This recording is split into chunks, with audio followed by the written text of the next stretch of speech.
Russ, who of my boyhood friends stand out in my memory? Will you repeat again the date and all that, because this is a new tape. Oh, we are now on Monday, April 11th, 2005. I'm caught up to date now.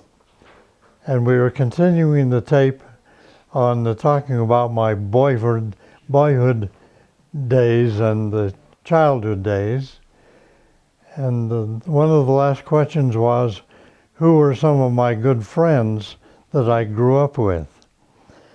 And I'd like to enumerate two or three. One was Ashby Snow, who lived up on Capitol Hill, who was the grandson of Erastus Snow, president. Across the street from him was Richard Clausen, also a grandson of one of the Clausen general authorities. Rudger? Pardon me? Rudger? No. But a nephew of Rudger Clausen. A Gallagher boy right next to Ashby Snow, and Bob McKay.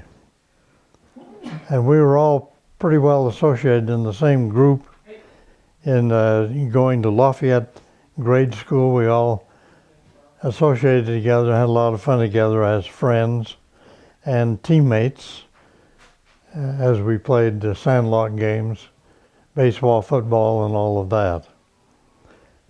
I would like to relate something special. Well, before I get into that, I wanted to say that Ashby Snow, Richard Clausen, the Gallagher boy, I can't remember his first name offhand.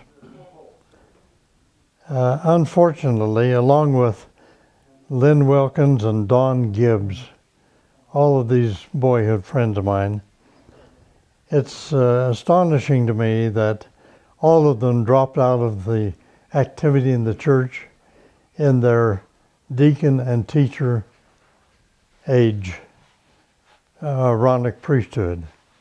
Fortunately, I was compelled and impelled and inspired to continue, and I kept my activity and enjoyed it in the church, and I'm so grateful that somehow I maintained that. Another of the young men was Harold Spencer, and he maintained his activity, Harold Spencer and I. And but I wanted to explain one thing about my relationship with Bob McKay. He was a special friend. We had a lot to do together, and we played a lot of activities together, sports, and particularly we enjoyed playing marbles. But I would like to refer back to this manual, The Teachings of The Teachings of the President of the Church, David O. McKay, which the church is studying this year in Priesthood and Relief Society. And I would like to refer to a fun story in that, in the preface to this manual, which we all have access to and can read. And I would like to refer you to one of the pages in the early life of President David O. McKay when he was a youngster. Because here on this page is told a fun story regarding David O. as a young man. At 13 years of age, growing up in Huntsville, Utah, northern Utah, his father was a bishop, and he was, as I say, at 13 years of age, and by appointment, the patriarch John Smith was coming over to the house to give young David O. now, this is Bob McKay's father, who later became President David O. McKay. Young David O. was 13 years of age. and he was out playing marbles in the yard. And marbles being a big game in those days, as it was in our day. Marbles was a championship tournament type activity, almost a sporting type activity. You don't hear about it much anymore, but marbles was big in those days. But young David O was given his patriarchal blessing by Patriarch John Smith on that particular hour. And when Patriarch Smith finished his blessing upon David O, he put his hands on his shoulder, as is told in this manual, and he said, "Young man, you have something better to do than playing marbles." Well, this didn't set very well with young David O.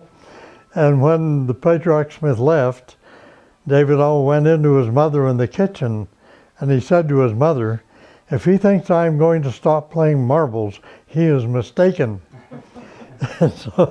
and so now I wish to relate to you, oh, and by the way, of course, his mother told him what the Patriarch meant, that he had greater things in life in store for him. But now, in the Lafayette School in 7th grade, 13 years of age exactly, Bob McKay and I are out playing marbles in the backyard of his apartment house. And they lived on the 4th floor of this apartment house, and this apartment house was located directly across the street from Temple Square on North Temple, where now stands the new conference center. But that old apartment house eventually had been torn down. The new conference center in its place. Primary Well- Children's Hospital was next door. What? Primary Children's Hospital was next door. Oh, it is? Present. It was, the Primary Children's Hospital was only about a 3-story big house, big place. And that was the first hospital. All right. of the Yes, particular. now I happen to remember that, but Will you just say what Grandma just said so that we can... Grandma just reminded me that next door was the original Primary Children's Hospital Small one. before it got moved into the big one up on the high avenues now. But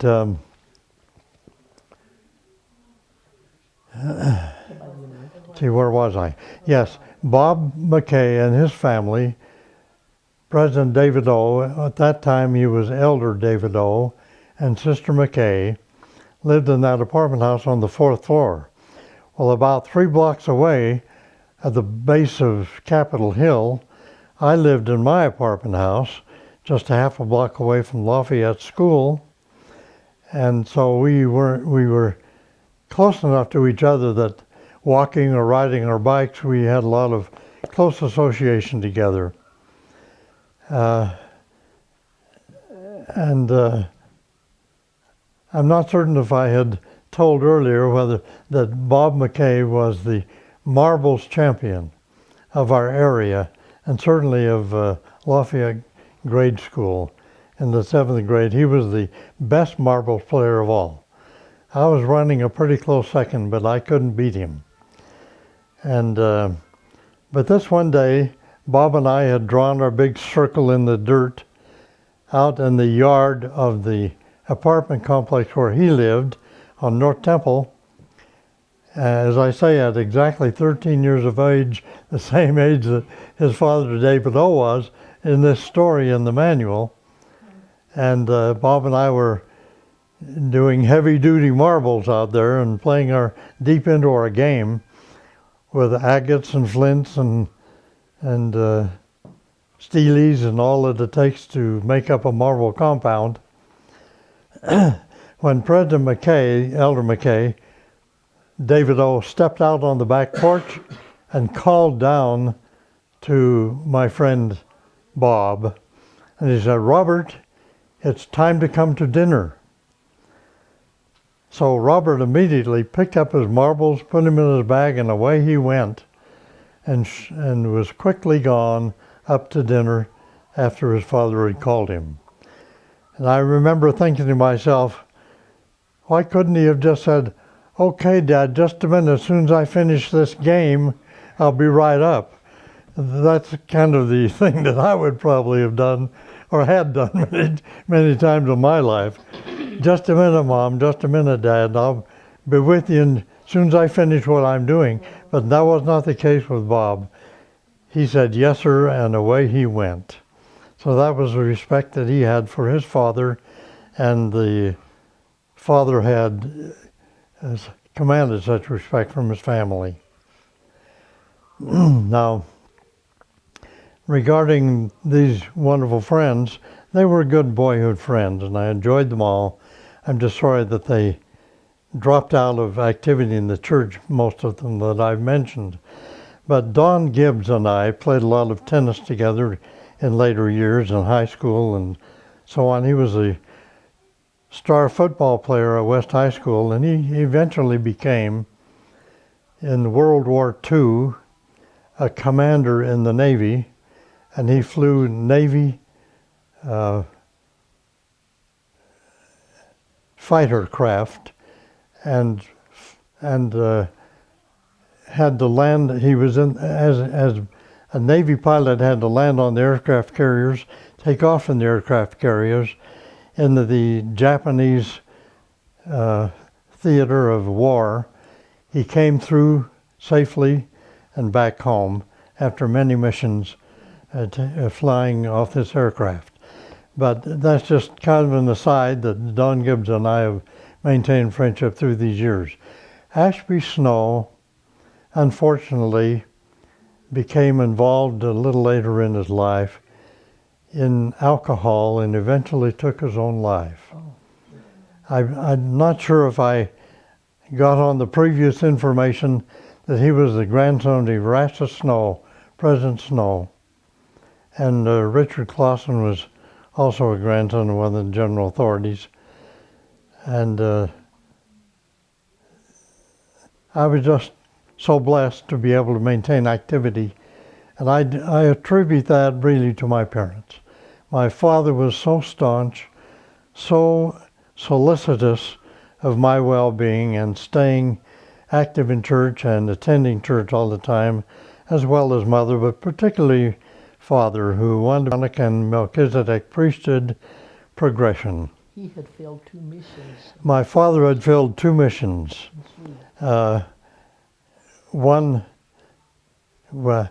Two missions as a home missionary in his hometown of Göteborg, Sweden, after he was converted to the church, and he's credited to having brought in about 100 or even over 100 converts to the church out of Sweden before he ever came here. That's tremendous. And then when he came here, that will be part of another story, I'm sure, in my life, about he and mother and how they met and raised their family. Tell us, Grandpa, about your family activities as a small boy. Did you read together? Did you pray together? Any sorts of things like that? As the youngest in the family, I was last to find out about anything. My older brothers and sister were far more mature than I, and they went their own way also. I'm sorry to report that my 2 older brothers, I said I was the 5th child, but my next older brother died in infancy. His name was Randall, so that's why we named our son Randall, Randy. But I did not know him, of course. But my older brothers, as they matured, they also fell out of activity, which broke my parents' hearts, and they were good men, but they just fell out of activity. But I was evidently the only one who stayed in, as it were, into activity in the church. My sister stayed in, and she was active and maintained her good standing in the church. But speaking of prayer, yes, family prayer was a highlight of every day. And even though my older siblings showed less interest as they grew up, nevertheless, my father made it such a strong point that we would all gather prior to dinner time. It was always in the evening. We would put two kitchen chairs together. We'd all gather around and kneel together and take our turns saying the family prayer. Father, more than not, said the family prayer, my father Alfred, and but we all took our turns as time went on, and intermittently each one would take his turn to say the prayer. So that was a memory of mine that I treasure, that all of our family gathered around, knelt around together around these two kitchen chairs put together by the kitchen table, and we had our family prayer regularly.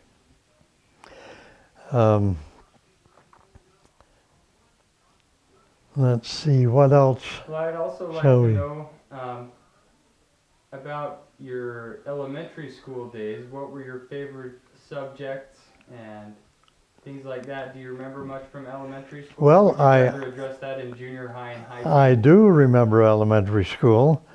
I don't want to take up all the time on your tape, but No, plenty of time, and then after that, I think we'll go to Grandma and ask her if Yes. if it's not too late. well, I can still remember the names of some of my grade school teachers. I mentioned Miss Patrick, who was also my primary teacher in the 18th Ward, and she taught primary for 30 years, and she was my grade school teacher also. And in those days, you know, the teacher took you through the whole day of school, through all the subjects. Another teacher was Miss Sorensen. She was our handwriting teacher, an English teacher. She showed us how to write in longhand. What do you call it these days? Cursive? Cursive writing instead of just printing. And I can always remember how beautifully she wrote. She wrote on the blackboard, and I tried to duplicate her. I tried hard to be a good penman. You are. And I think I succeeded somewhat to write fairly well. But she was so meticulous and so much fun to learn from. She wrote these, she had to do these vertical Oh, things, and then the horizontal things, and then all of the ABCs in the small letters and the large letters, capital letters. So we learned from that, and we learned good English and good word sequence and putting sentences together. Yes, I do remember some of those wonderful teachers. My favorite subjects were actually, I enjoyed English, I enjoyed arithmetic. In later years, I could never master the higher elements of arithmetic. Arithmetic was about my skill level. To get into algebra, I'd have difficulty later. But I did enjoy those things. And of course, I really enjoyed recess. everybody. Did you ever get into trouble at school? You know, I did a couple of times. Repeat that so that the camera can. The question is, did I ever get in trouble in school?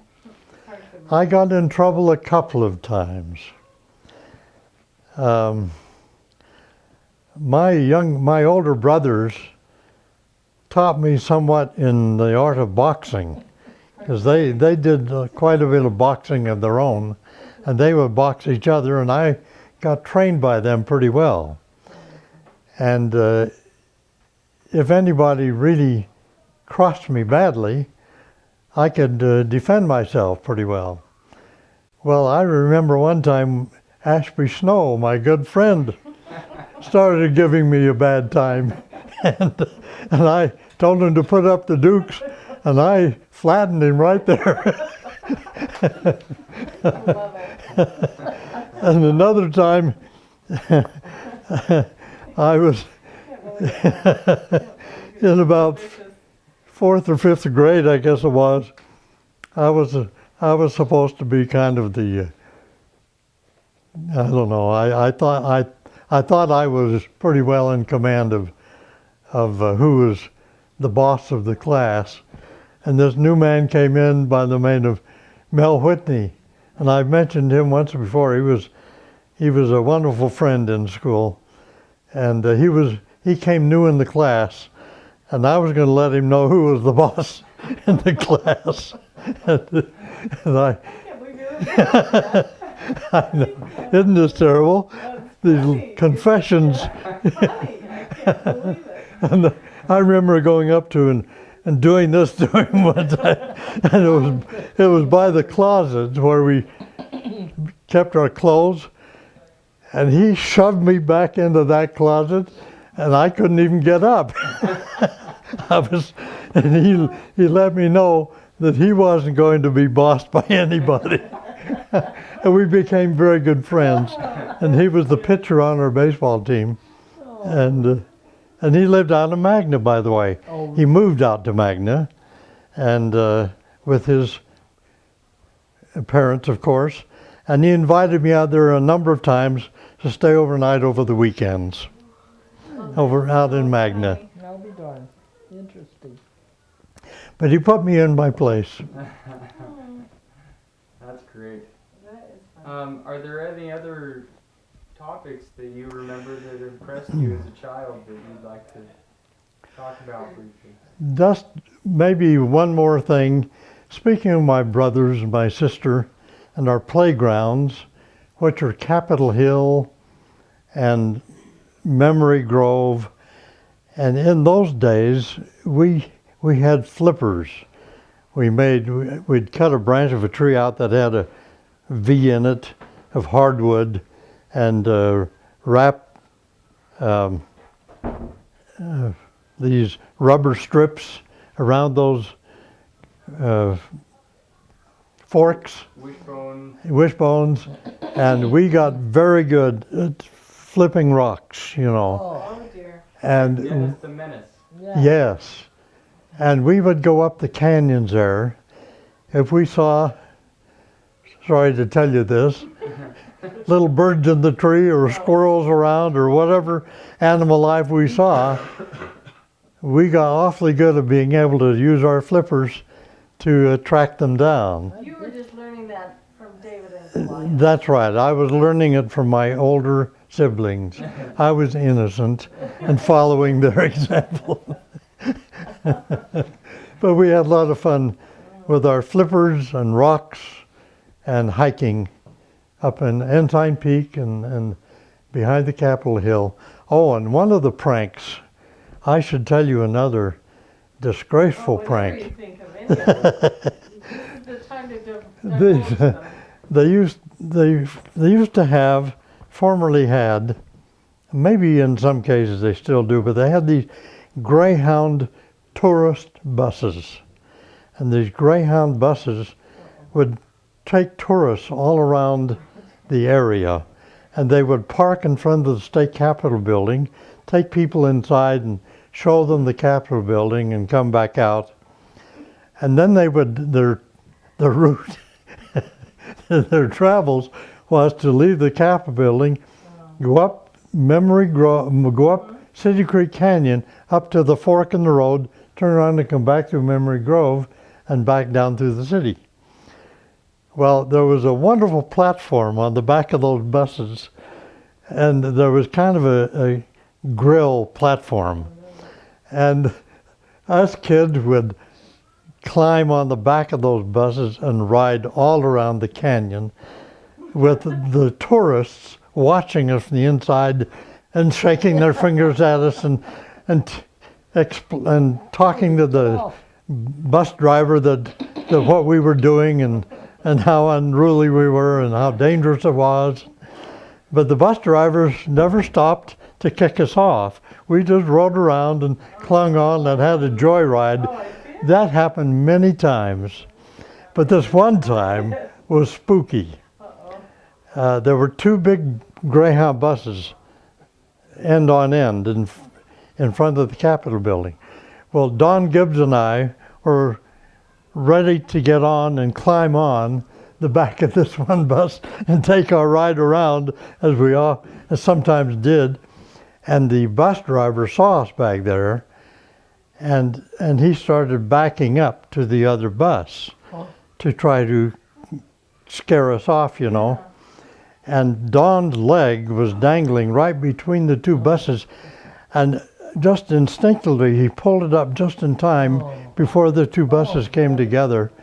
So he was spared injury, but he could have had a smashed leg right on the spot. Well, at that particular time, we dismounted that bus and left it and did not go on the ride. Gee whiz. Scary. Hey. Those are fun memories. Let's see, what other things can we... Here comes some little footsteps. Well, Here he comes. Oh boy. the sleigh riding, there he is. There's Josh. Josh, should we play these? Okay, sorry about that, Grandpa. The sleigh riding and the skiing was big in our youth because our ski hills were not up in the places like Alta and Brighton. They were up in Ensign Peak, and Little Ensign, it was called, was a marvelous ski hill. And we, all of our families and all of our friends and all of the neighborhood would regularly gather to ski down the Ensign Peak and Little Ensign, as we called it. And they were great ski hills and sleigh riding hills. What kind of, was it just old wooden skis? With Old wooden strap slats on- with strap on? leather straps Oh, that's and nothing fancy, just aim downhill and away you went. No slaloms or turns or anything, you just straight down. just downhill skiing. and, but it was fun. It was a great winter playground as well as summer playground. We couldn't have asked for anything better. Nope. It's a beautiful. Grandpa, what kind of, did your mom, what kind of food did she make did she, Oh, she was a good since she cook. was from Sweden? Mother really did not cook Norwegian food as such, at least not that I know of, but she was a wonderful cook.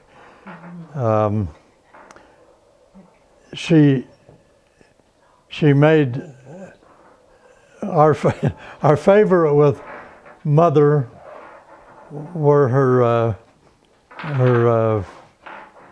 hamburger Meatloaf. and meatloaf and mashed potatoes and vegetables.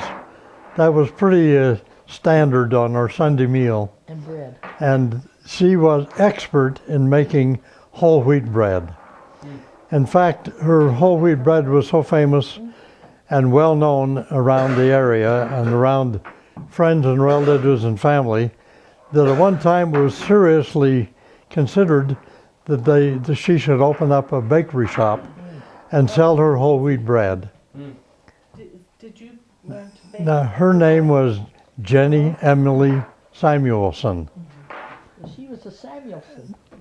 and my name, of course, being Vernie, and her name being Jenny, and she being from Moss, Oslo, Norway, could never say her V's or J's, and so it was always Wernie and Jenny, Jenny and Wernie. Oh, boy.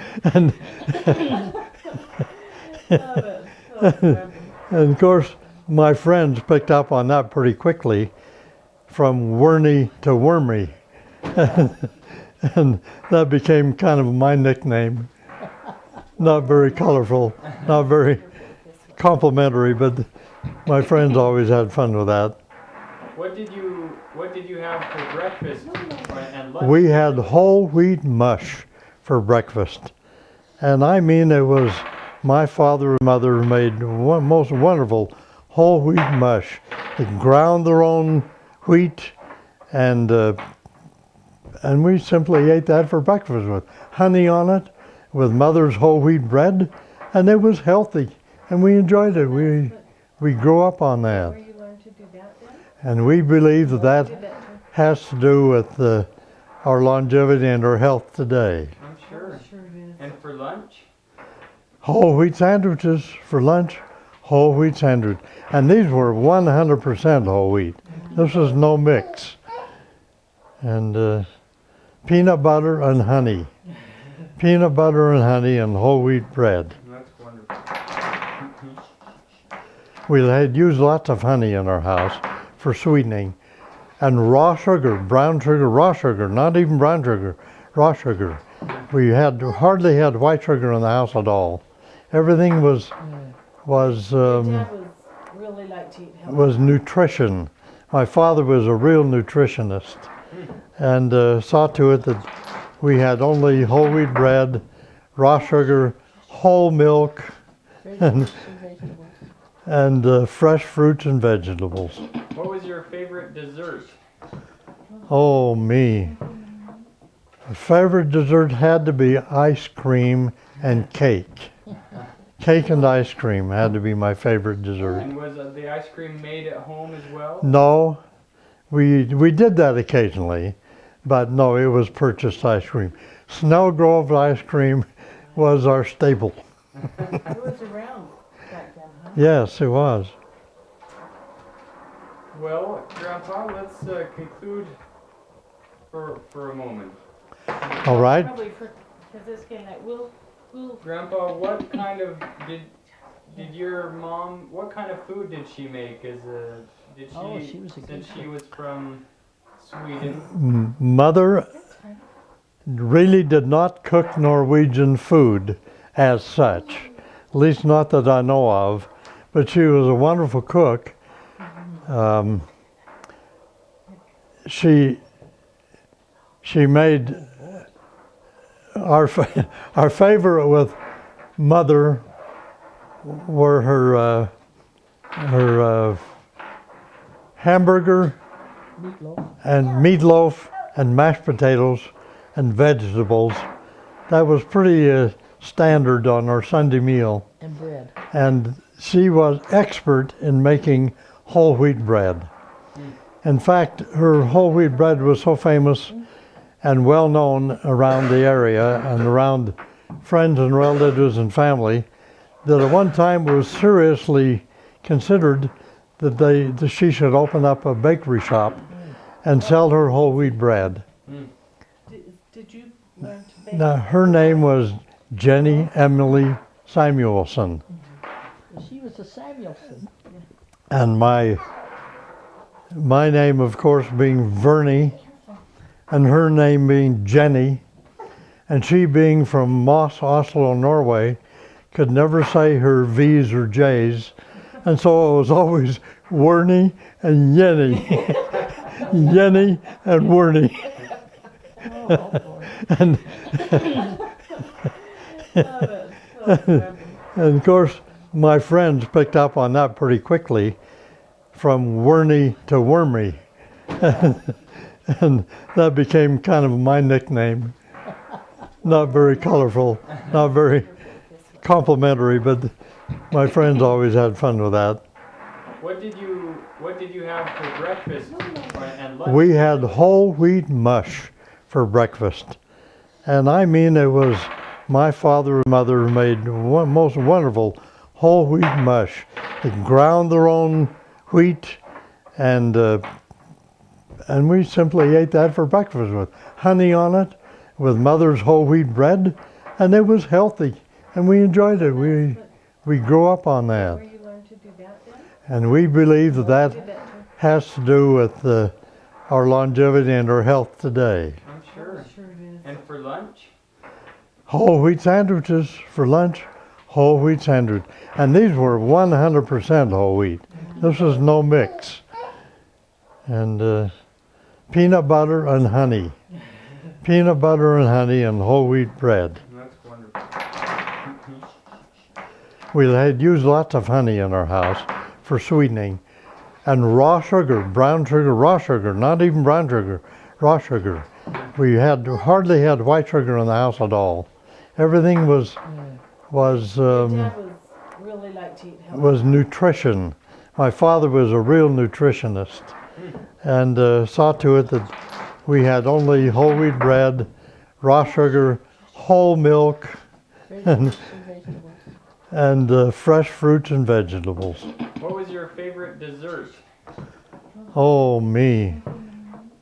My favorite dessert had to be ice cream and cake. Cake and ice cream had to be my favorite dessert. And was the ice cream made at home as well? No, we did that occasionally, but no, it was purchased ice cream. Snellgrove ice cream was our staple. It was around back then, huh? Yes, it was. Well, Grandpa, let's conclude for a moment. All right. Probably because this game that we'll If you'll just start by telling about your earliest memories. Well, I grew up in Magna, Utah, which is about 20 minutes away from Salt Lake City, out at 8800th West. My father was a builder, and we lived in I was born right in the house that he first built.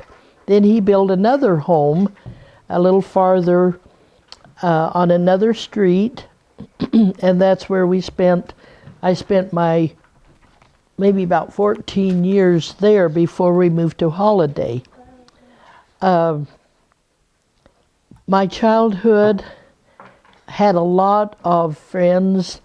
There was Thurza Otley and Arva Jane Aldridge, Lucille Williams and Beverly Benyon, and we went clear from the kindergarten up to the 11th grade, and then from the 11th grade I moved to Holiday, as I had mentioned one time before, because of the smelter smoke.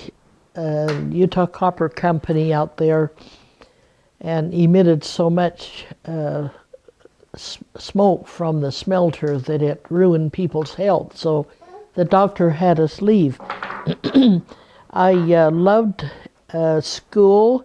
I had my favorite teacher was a Mrs. Thurston, and she was the loveliest person. She just made me love school. She was my second grade teacher, whom just treated us all just wonderful, and I learned a lot from her.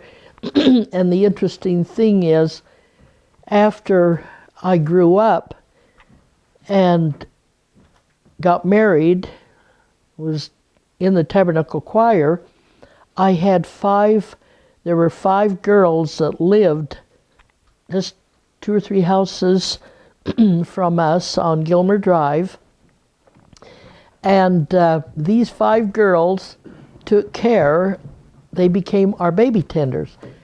And a few years later, talking to her mother, I found out that Mrs. Thurston, my second grade teacher, was this Miriam Stallings' mother. What And did she teach? Mrs. She taught me everything. Everything. Everything, math and English and reading. And What was your favorite subject? well, I love to read, and Repeat his question. my favorite subject, I don't know. I think I enjoyed everything when I was a little girl in school. I enjoyed math, and I enjoyed English, and Did you ever get in trouble? did I ever get in trouble? Not so much at school, but one time I wanted to build my own fire out in my backyard. And I went and gathered up little sticks, and I thought no one was watching me, so I got some newspaper, and I went out and I made I guess I was mischievous. I built a little bonfire. And in a few minutes, when my mother smelled the smoke, here she came out in the backyard and she went over to one of the trees and got a willow to whip me with. Oh. And she used to say to me, there was a place, she chased me around the house several times. She never caught me. I ran in the house, and we had a walk-in closet, and she used to make rag rugs. You know, she'd save rags and then make those round rugs that you see sometime in the old homes, old pioneer homes. And I used to go in there and hide. And she used to tell me, she says, you know, no matter where you go, a Heavenly Father can see you, and He knows every move you are making. So when I went in there and hid, she says, she came by the door and she says, well, I guess I won't spank you because I can't get in. I had locked the door in the closet. But she said, Heavenly Father is watching over you, and He's not very happy with what you have done. So she said that would be my discipline. Wow. And I never forgot that all my life. And I've always felt the Lord is right there with us, watching, no matter if we're doing good or doing bad. He is right there watching us. I remember we had a lot of snow out there, a lot of snow drifts, and we could, when we went to my grade school, which was Hawthorne School, it was about 2 or 3 miles away from where I lived, and so all of us would get together, and the snow drifts would be piled up nearly to the tops of the telephone poles. That's how high they were. It snowed so frequently out there, and snow drifts. We used to build tunnels. We had a vacant lot out by our home, and we would build tunnels and go around, and the snow would become caked on top. So we just had a ball out there. But we'd walk on top of those snow drifts, and then on my way home, I think I walked through every mud puddle there was. Every puddle. Because when I get home, my shoes would be sopping wet. And Mother would say, you're going to get pneumonia. You're going to get sick. So I remember going and getting the Vapor Rub bottle, opening the lid, and sniffing the Vapor Rub. And I said, Mom, I won't get sick because I'm sniffing this Vapor Rub. But I had a wonderful childhood. What sorts of games did you like to play? We had the games I liked to play. I wasn't good at those. I had a bicycle, and I rode that bicycle constantly. I would go to the store for my mother 3 and 4 times a day downtown in Magna to get food for her constantly. So I was on that bicycle and always fell off and always had scratches on my knees. And we had this nice big field that we would play football. And of course, you would play football? the kids played, just kick the ball around and had fun. But we played rounders, baseball, softball rounders. And it was a place where the men out at the Utah Copper Mill, and now it's Kennecott Copper, they call it, they would come home from their afternoon shift and they would walk through that vacant lot where we were playing rounders. And every time they would stop and play ball with us. Well, I just didn't have the strength to throw that darn ball or even to hit it. And I'd be out in the field, and maybe it would take me 2 hours to get up to bat, and then I'd be out right now. Then I'd be way out in the field again. But and there were 85 children that lived on my street, and we had a ball constantly. And at Christmas time, when we would wake up, we'd wake up at 2 and 3 in the morning and see what we got for gifts. Then when we saw the lights on of our friends' homes around, we would go knocking at their door to see what they had. We were up all night long. All night long, just visiting one house after another on that Did street. your parents know that you were Oh around? no, they were tired. They were asleep. This is like Christmas night after after Christmas morning, Christmas morning Christmas- and all day long. all day long, from about 2 o'clock on. We'd just tiptoe in and see what we got. And then when the lights were on and our friends, we'd just go next door and down the street and see what they got. And This Christmas Eve. In the morning. This is early Christmas After- morning. 2 a.m. So this is after Santa left. after Santa And then you see. after Santa left all the things, then we get up about 2 in the morning. Do you remember what your favorite Christmas gift was? They used to have little spun glass reindeer. The question was, Oh, my favorite Christmas gift, I guess I'll never forget it. They had the most, and I wish that they had them now. They were spun glass reindeer, and they had perfume in them.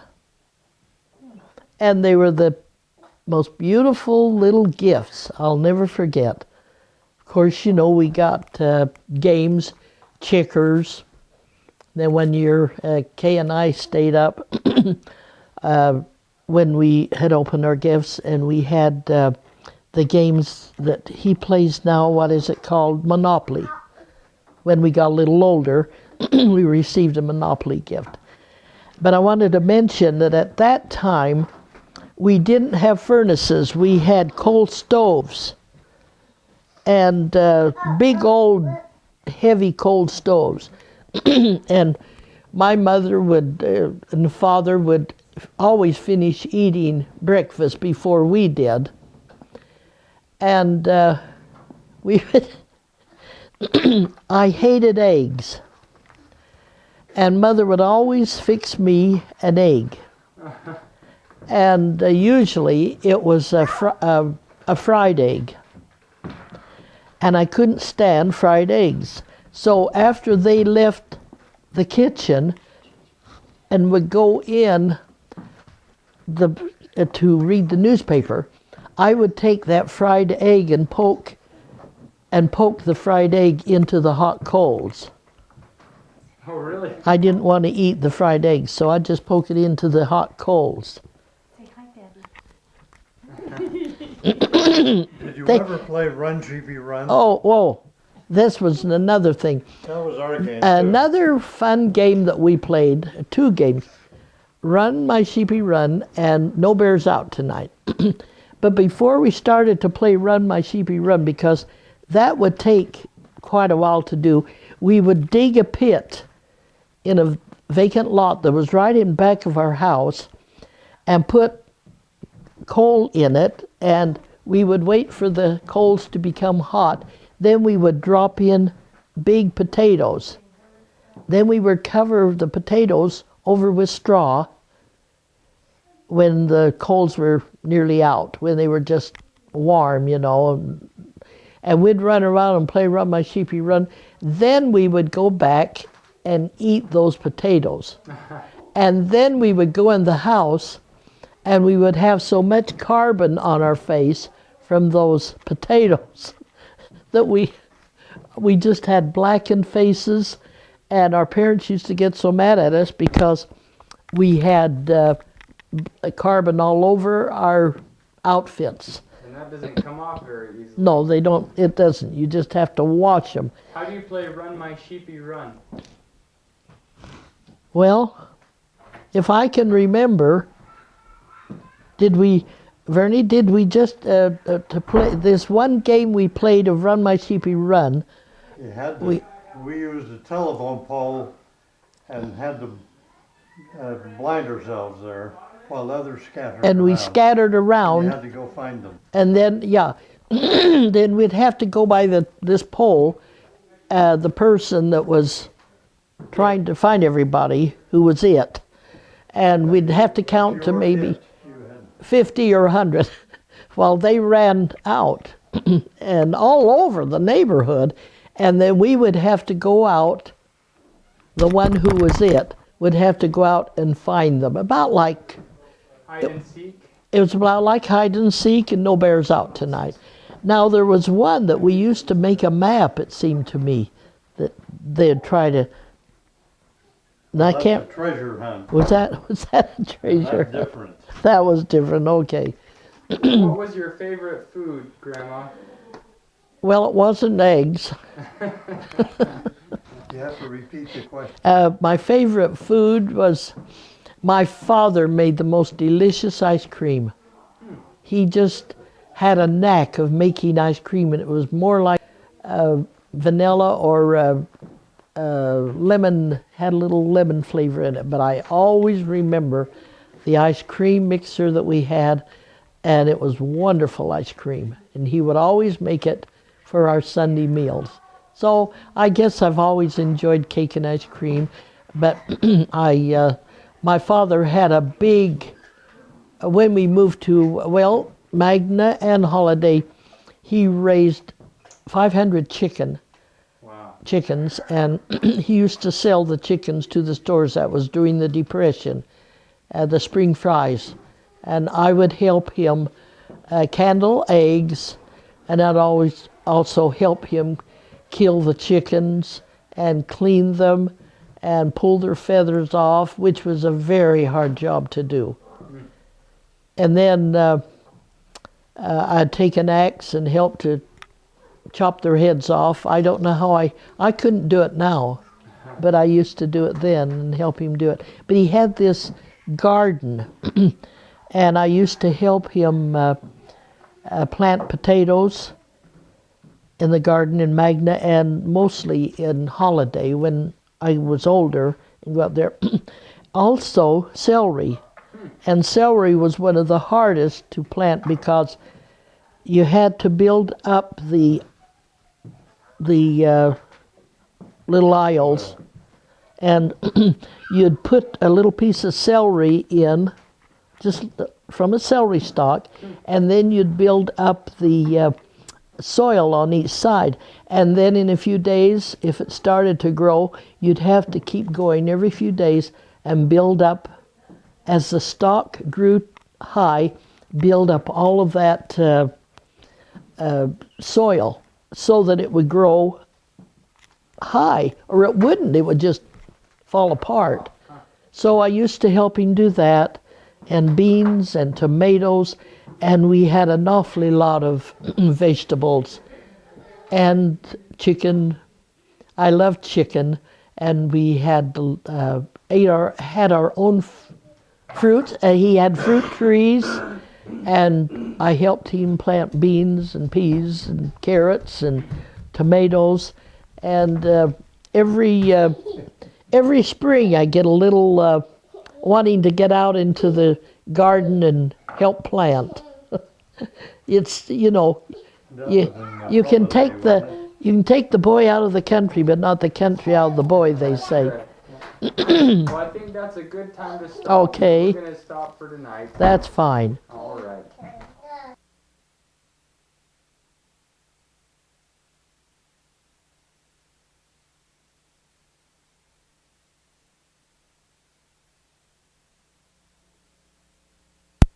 To Holiday, Utah, on 45th South and 16th East, where my father built a home there for us, and he had a large garden, which I've told about, and because of that, I had to leave Cypress High School, which was in Magna, Utah. I had grown up there from kindergarten on up to the 11th grade. I was studying secretarial work then, and then I enrolled in Granite High School on 5th East and 33rd South, and went my last year at Granite High. And I enjoyed Granite High School, and I got involved. I was singing because I had only been there just that last year. They put me in a girls' chorus, and then the director listened to my voice one time as a group of us were singing. He asked about 10 of us to stand up in front, and he said, "I want you to step out." And that was only a few weeks after school had started, and he changed me from the girls' chorus to the a cappella choir, and which I enjoyed very much. When I was at Cypress High, I sang in a sextet, and I loved that, and we took Highly Superior in Idaho at one time.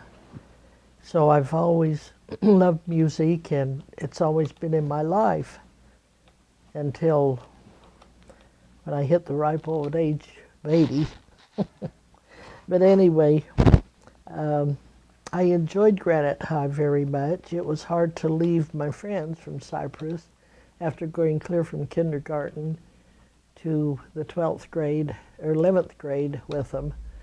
But you have to make changes because we were having health problems from the smelter smoke in Magna, and the doctor requested that we leave.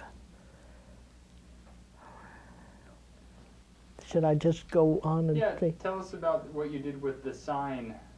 Oh, well, before we left Magna, I was younger and got whooping cough. Whooping cough. And Hey, Whoopi Goldberg. yeah, whooping Goldberg. And then the one thing about it, what they did, you couldn't leave your home when you had scarlet fever, whooping cough, anything like that. The health officer, the doctor would tell the health officer to come to our home, and he had a huge sign that would go in your front window so that people would not come into your home. And it would tell the people what you had. Scarlet fever or whooping cough or anything that was contagious. So he put the sign down on the front porch, was talking to my mother, and I picked it up and ran around the back and hid the sign. And so when I came around the front, he said, "Little lady, there's plenty more of those where that came from." So he went out in his car and got another one and gave to my mother to put in the window. I was one of these that was all over the neighborhood because we had so many friends out there and always playing, and I didn't want to be stuck home. But It was called a quarantine. yeah, you were quarantined in your home. That was it. You didn't go to school.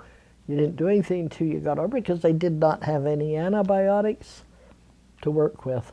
So how long were you quarantined in your home? Do you remember? I guess about a month till the cough left. Did they Whooping bring cough. you your work home, to school, homework? You know, I imagine so. I just can't remember, but usually they did.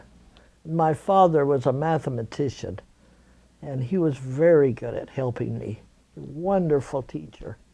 I think I learned more from him than I did the teachers because, you know, he wanted to be an engineer and go to college and saved his money. Did I mention that before? Yes, you did.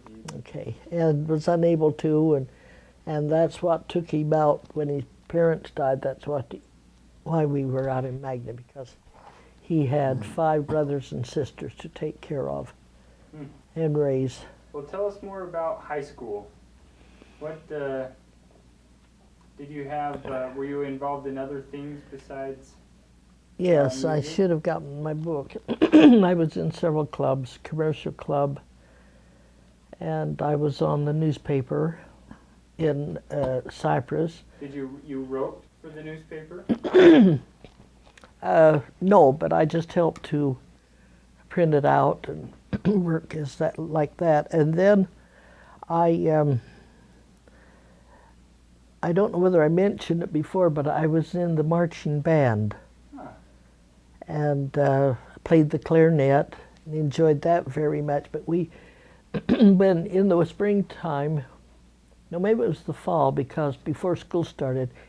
During this summer it was, we would get up at 4 every morning, and Sergeant Cologne from Fort Douglas, who lived in Magna, would come over and drill us with all of the platoon marching and everything. And we, anytime we went to the contests, we always took highly superior. It was really a great marching band because he would not let us get away with anything. He would come and he would have his officers come out from Fort Douglas and check us out before we would go to a contest throughout the state. And we would have to look straight ahead. We couldn't look at the person who was checking us out, just like you see the Army. And it was really quite interesting. But I was on the, and I'm trying to think what the name of it. When I came to Granite High, they put me on the, I guess it was called like the legislature. They had a Senate, you know, like the nation does, and I was a member of that. And then I didn't play in the orchestra band until I went to the BYU, and because I was too involved in the a cappella there, didn't get started with my clarinet. And so I enjoyed Granite High, and it was a good school. It had some wonderful teachers, but it was quite a change leaving your friends and going 1 year to another school, you know. Sure. Grandma, your microphone is hitting your scarf sometimes too. There we go. There. Okay.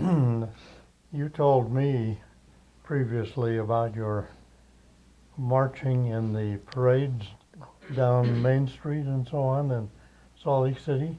Yes, our band would be chosen to march in most of the parades that they had, and the little old clarinets were always on the back, in the back of the marching band. Now you see the flutes and piccolos and clarinets up in front, and they put us clear to the back.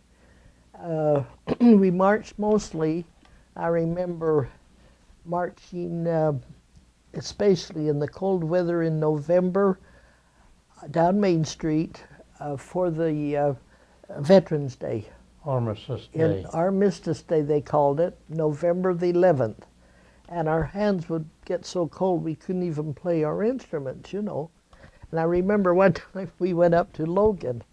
They were having a celebration in Logan at the school, university school. Hey, Grandma, sorry to interrupt. Maybe move the microphone a little more to the middle, because sometimes it kind of cuts out. Yeah, there we go. That's okay. There There. we go.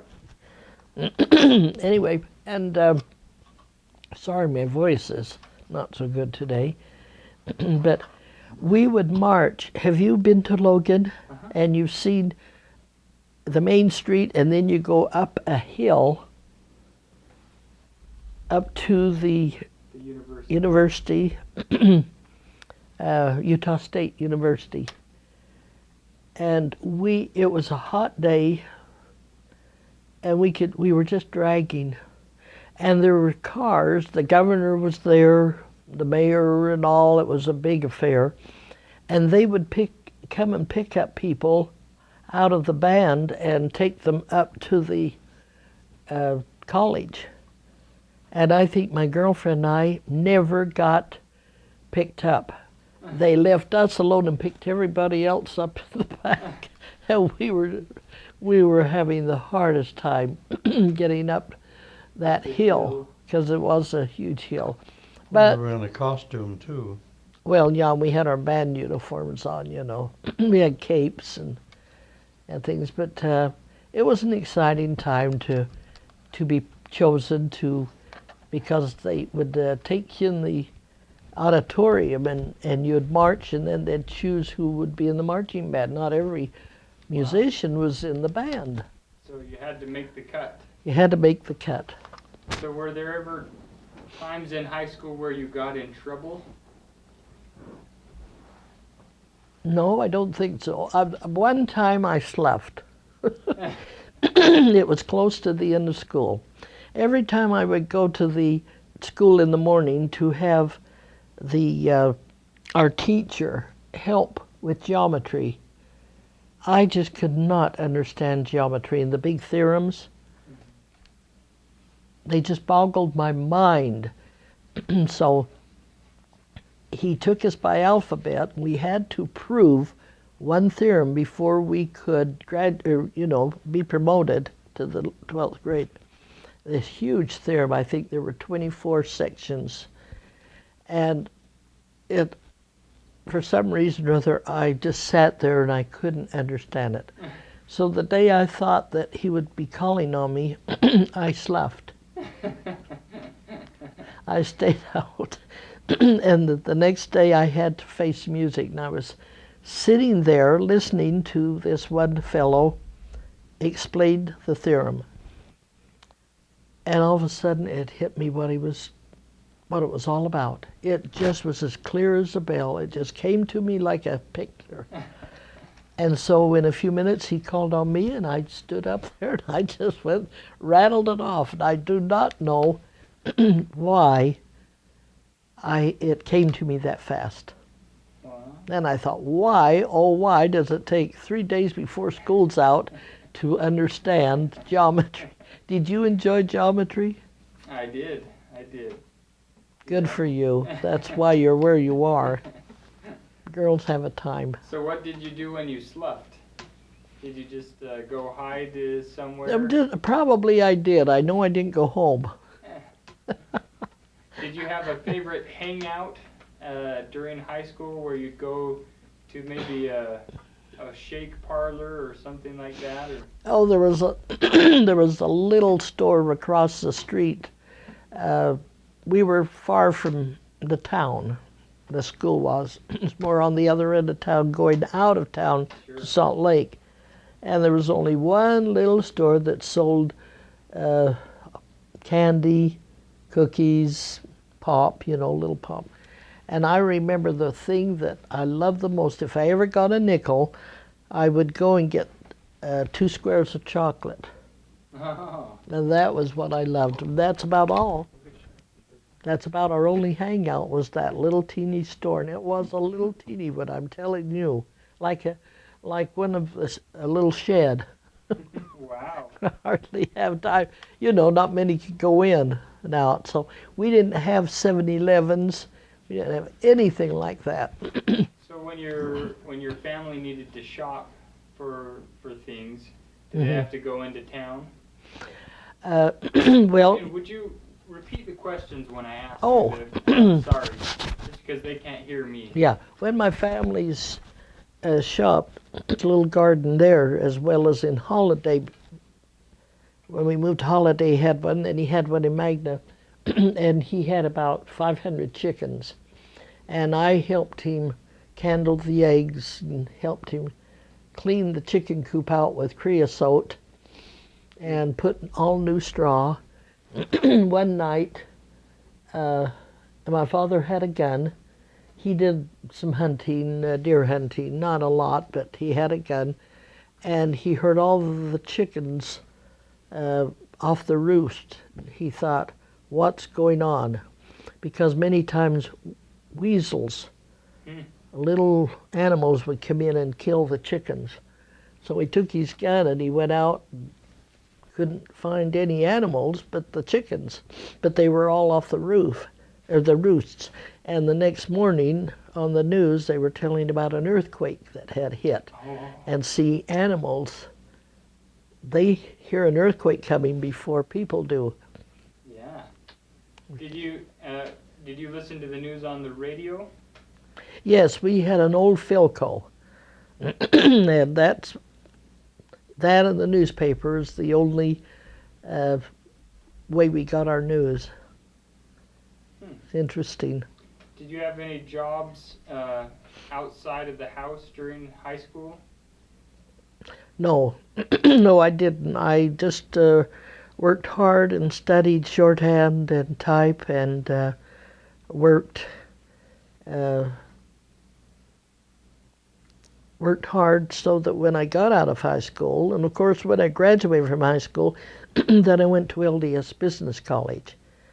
And I was only there 3 months, and they told me about a job at Carpenter Paper Company as a secretary, and so I went to Carpenter Paper Company, which the paper company was on about 4th West by the Rio Grande Railroad. And I do not know if my mother had ever known. She was a worrier, and sometimes through the fog I would have to go to catch the bus through Pioneer Park. And there would be old people who had gotten off the train who were sleeping on the ground, and it was scary, you know, to have to cross through Pioneer Park. Are they Foggy. hobos, you mean? Yeah, they were hobos. They were hobos. Transients. All over the park, I remember. And here I would walk through, Wow. you know, around 5 o'clock. That was my first job. And what did you do for them? What did I what? What did you do for your job there? I took shorthand, wrote a lot of letters. We had people come in and buy paper. Most of it was sent. There were salesmen, and I worked for the salesmen. And then there were people that would come in and buy extra, and I would go up and act like a teller, you know, taking their money and all. And I worked with a man named Mr. Spitko. He was Jewish, big fellow, and he sat there in back of me and watched me type my letters all the time. He sat there all day long, and he was a strange person. He really was. I just don't know. He didn't have his own office. He just had his big desk in back of this another secretary and he kept his eye on us every minute. If you don't think that was, Wow. you know, Strange. and yeah, it was. And he was a hard one to get along with him. But I was only there for a year. I was only making $60 a month in those days, you know. And I was trying to save a little money to go to college the following year to the Y. And out of that 60, I was paying my mother $20 a month for board and room. Wow. She wanted me to pay her money. Plus, I had take the bus from Salt Lake, and the buses in that time didn't connect in Holiday. And I would get off of 33rd South and Highland Drive and walk to 45th South. I would walk home every night from 33rd to 45th. Wow. Now that's quite a ways Yeah. when you think about it, you know. Yeah. Drive right along there. So it was very interesting, and I didn't get a lot of money saved. Paid your tithing. Yeah, I paid my tithing, if you can imagine, and tried to save a few dollars and keep myself outfitted. but I didn't buy many clothes at that time. Then when fall came, I quit my job and went down to the Y, and I went there a little early and found a job in the Dean of Men's office. The Dean of... The Dean of Men, Wesley P. Lloyd, was the Dean of Men at the Brigham Young University. Huh. And I was at the Mazer building, one of the first buildings on campus. And Mazer, I believe, was the president of the Brigham Young University years ago. Carl May. Carl Mazer. You can read about him. He's written books, especially on the church as well. Great, great man. And so the lady that I was really under was the dean of the School of Business, and I took her shorthand. Wow. And I would sit there, and I'd get up early in the morning and go before I would go to my classes, and she could read my shorthand upside down. Wow. And she would say, now that isn't the right character, so I'd change it, you know. And she was very, very nice. And then I took a business class from her. And then I made it into the orchestra under Professor Sowards. And Professor Sowards was a short, little, stocky German man, and he was the composer of When It's Springtime in the Rockies. I'll be coming back to you. I don't know whether you've ever heard that or not, but he was a convert to the church. And it was interesting. Being in the school orchestra, we would, on Wednesdays, we would go to the rat races. Do you know what a rat race is? It was a dance, Rat race. but we called them rat races. They had them every Wednesday afternoon. He's okay. And when we went, we'd go there from about 4 to 6. And that's when we got our dates for the student body dance the following Saturday. And then we would have, the BYU orchestra was on radio from 6 on to about 7:30. They'd have on radio. So we would make a dash from the lower campus to the upper campus and run in to sit down and play in the orchestra that would be going on the air. Sometimes we were late. We'd all sneak in. Oh dear, I don't know. I don't know how Professor Sauer stood us. We weren't going to miss that dance, that matinee dance. The rat race. The rat race, that's what Now, they called it. Did you were you roommates with I was a roommate at the Brigham Young University in Amanda Knight Hall, one of the first dormitories there. And my first roommate was Barbara McKay, and her father was an apostle, Thomas E. McKay, and his brother was President David O. McKay. And then Barbara was a senior and I was a freshman. And the following year, she met one of the professors there and married him. And and I served at her wedding, was one of the servers. And I remember President McKay came in and sat down, and I said, "Oh, President McKay," I says, "when I get married, I want you to marry me in the temple." And he says, "Well, Sister Psalm, I can't do that." He says, "But I'll perform the ceremony for you." I'll never forget that. He was so nice, such a sweet man. And then when she got married, a girl came and was my companion from Iowa, Boone, Iowa, and she had quite an accent. So she was your roommate? She was my roommate, Polly Holloman from Boone, Iowa. But I worked hard, and I didn't even take a lunch because I was working. What I was doing, I did the government payroll for every one of the students that was on government payroll, and they would give me the information of how many hours everyone worked on the college campus. That I'd have to figure out how much each one of them made and send it in to Denver, and then they would send the checks back to the students. And it was a lot of work, and it didn't give me very much time to study, because on my lunch hour I went to my orchestra class, so I never took a lunch hour. And I was up at 8 in the morning working, and in between, when I had any time off, I would have to go back to my office at the Mazer building and, do a lot of catching up. What other courses were you taking besides orchestra?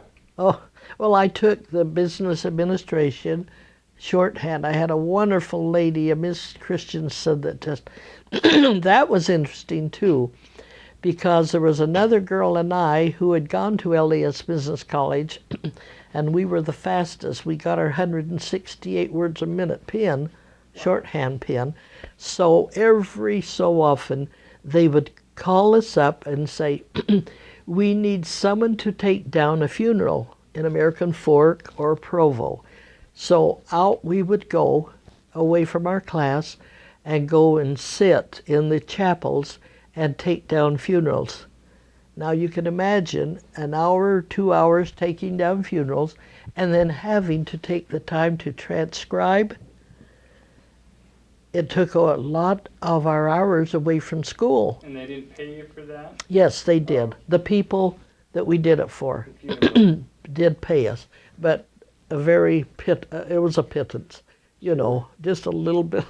Nowadays they get hundreds of dollars. I think we get $25 for doing a whole funeral. Wow. and so that kept us busy. And then this was interesting. I took a zoology class, and I really quite enjoyed the class, but I didn't have a lot of time to study. And Dr. Beck was our teacher, and he said, okay, I'm going to give you a test tomorrow, but it will be an oral exam. And I'm going to ask you one question. And if you fail that, you fail your grade. And so I hadn't really, it was all on the muscles and the bones and the head and everything. And I studied and studied. And all of a sudden I realized I hadn't studied the head. I'd studied from here on down. So I stayed up all night and I studied the head, So I went into class that next day, and he called on people, the different parts of the body, the anatomy, and all of a sudden he said, Shirley Salm, will you come up to the front of the class? And he handed me the skull. Oh. He said, would you explain the different parts of the skull? And it was just as fresh in my mind, because that's what the last thing I had done was, so I passed. But I took regular classes like English and biology and some history, and one of my favorite, of course, was my seminary class, and that was from Sidney B. Sperry. And Sidney B. Sperry has written a number of religious books, and he was a great teacher. And they asked me if I would direct the music in seminary, and so from then on, I was 16 years old at the old meeting house, Winder Ward. Now it is a reception center on Highland Drive. That was where I went from my mission, and I directed the music there in Sunday school. So I've been in music quite a bit. I'm not like Vernie is in directing, but I enjoyed it. So is that where you attended church when you lived in Holiday? Yes, right on Highland Drive and about 40th South. It was- repeat that so that the Oh. camera can hear. That's I attended church after we moved from Magna, Utah to Holiday at the at the Winder Ward. It was just regular Winder Ward. That was what we called it. There were no other Winder Wards. Now there are many out there in Holiday, around 13th East and 45th South. And I attended there, and it was condemned later years, and then someone bought it from the church and renovated it and made it into a reception center, which it is now today. But it's a beautiful chapel, and it always brings back a lot of memories to me. when you were at the Y, were there? Did you have some memorable dates or people that you Yeah, when I was Repeat Good. the question. for good I and will. bad? when I was at the Y, it was just before I was there in 1941, and I was there in 1941. I started, Is where you started the Y? and it was at the time when, in December, when the World War II broke out. So that made a big difference. But so many of my girlfriends started to go steady. Just as soon as they moved there, they met one fellow and they married him. I just had a ball. I went with 50 different, I had 50 different fellows. And I had a ball. And this, and my mother was mad at me because I never went home. I said, well, I can't. On weekends, that's when we would go to all of our dances. And I had so much fun there. So this one time, I had a date with a fellow to study up at the library. And I left. I went up early, and I left a note. I said, "Dear Bob, meet me up at the library." Well, at that time, I was going with a fellow named Bob Bonet and a Bob Johnson, two Bobs, but I didn't put the names. So I went up to the library, and all of a sudden, here came Bob Johnson and sat down by me. And I didn't say much to him. Just, well, hi, you studying? You know, and he said, oh, I got your note. Well, he was the wrong Bob. So, excuse me, so in about half hour, here came Bob Bonet that I had the date with. He was going to take me to a show down in Provo. We didn't have cars, we had to walk. And so then I tried to explain to the two of them that the one got the wrong, he just happened to come over, Bob Johnson. And Bob Bonet, I said, he's the one I was supposed to go. Well, they knew each other. So they both took me to the show. And so I sat there like this, and they both held my hands. And they got the biggest kick out of that. They laughed and they teased me all night long. And we just had a ball. Then I went with, and both of them were killed in action in the war. Wow. And then I went with Dale Rex, who was outstanding basketball player, 6'7½", and he had been to the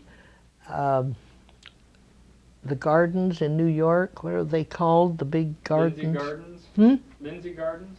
No. No. The, garden. Oh, Madison Madison Square Garden. Madison Square Madison Gardens, and the Square. basketball team had won that year.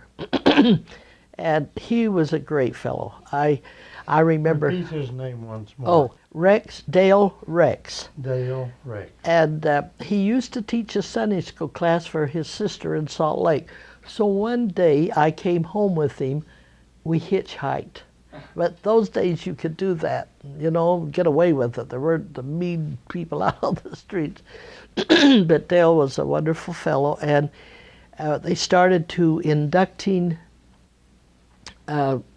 soldiers, young men, and they would have to go to their draft board, be inducted, and they didn't want to take him because he was too tall. Hmm. See, they didn't have the uniforms for them and the shoes and things, but he finally talked them into going, that he could go. So I wrote to him all the time that he was gone, and he went right in Germany, and he was in the Battle of the Bulge, and I received. He never said much of what he was doing. Of course, they couldn't. And then one of the news writers, sports columnist, Vernie New, and I can't think of his name right now, wrote an article on him that he had won the Distinctive Service Cross. He had gone over across a river all night long, bringing the wounded to the American side so that they wouldn't be killed and wouldn't die. And he received that. And then I wrote and congratulated him that I had read it in the paper. Was it Hack Miller? Yes, Hack Miller, who was quite a noted sports He was the columnist. sports editor of the Deseret News. Yes. And then I was standing in the kitchen ironing this one afternoon, and Kaltenborn, who was quite a noted columnist, came on the air and was telling about the terrible Battle of the Bulge and how many thousands of our boys that were killed. And I said, I know that Dale was right there. And after that, my letters returned, and he was killed. And they have a Dale Rex memorial at the Y, a room for him. And they give an award to the most outstanding athlete every year, a Dale Rex award to the outstanding athlete at the Brigham Young University. Wow. But he was a great fellow. But some of the fellows I went with, about 5 of them were killed in action. And that was a hard time for us. Wow. Yeah. And so after that year, and I was so busy taking down funerals, I thought, why stay? So when I came back home, I started working in the Department of Business Regulations at the state capitol. So you stopped going to the Y? I stopped going to the Y and worked for 4 attorneys at the state capitol, Taking shorthand? taking shorthand and answering the telephones and doing a lot of things, just regular filing and things like that, and a lot of legal work. Did you move back home with your parents? Yes, I did. Moved back home. Then I left there after, I guess I was there about a year or two, and started working for other attorneys in the city. Judge Jesse Robert Stratford Budge, who was a noted judge in the city, and 3 other attorneys. So I was kept very, very busy. I would sit. Now they have the cassettes and everything, and I would sit for 2 and 3 hours, filling notebook after notebook, taking down shorthand of briefs and things for the judge and the other attorneys, and divorces and everything. And it was a hard job. Oh, sure. And usually on my lunch hour, I'd go, when the judge would be out of his office, I'd go and lie down on the floor and rest because I was worn out. I would take dictation maybe from 9 in the morning till noon. And Wow. then I had to do all of that dictation, transcribing, and then I had to work for the others that came, so it wasn't easy. And then trying to read all of your shorthand. Is this still while the war was going on? Yes. Then I started going with a fellow at that time, Ted Barrett, and he was, this was interesting, he was a football player on the varsity team at the U. And He was a big, clumsy fellow, about 250 or 75 pounds. We would, after he'd always give us tickets. My girlfriend was going with the quarterback. And we'd go down and they'd give us tickets right on the 50-yard line, you know. And we would, after they cleaned up, after the football games, they would go get a hamburger. Well, he'd always get 4 hamburgers. If you can believe that. 4 hamburgers and eat them just like with his root beer. Anyway, he got quite serious, wanted to marry me, but I wasn't, for some reason, I wasn't that interested. I never said yes, but he was a sweet fellow. And then he was drafted into the Army, and it was put in the Mule Pack Division. And my family quite laughed at that. Well, Ted was a sharp fellow. He would come and we would date, and I'd say, Ted, don't you need to study? Prepare for your tests at the U? Oh, yeah. And I'd worry about him, and then he'd show me his report card, straight A. Jeez. So Well, he, Grandma, it looks like we've run out of. okay. We've just run out of tape, so we'll change out the tape. I would just want to tell you, he soon went into Army, what do you call it, Bernie? The school? Oh, The Officer, officer, candidate school. officer, OCS. OCS. And if you see a lot of pictures in the, hold on, Grandma. It's, well, I'm just telling it's you out. this. Oh, you're just telling me. Yeah, I'm just telling you this. If you see a lot of pictures of Christ,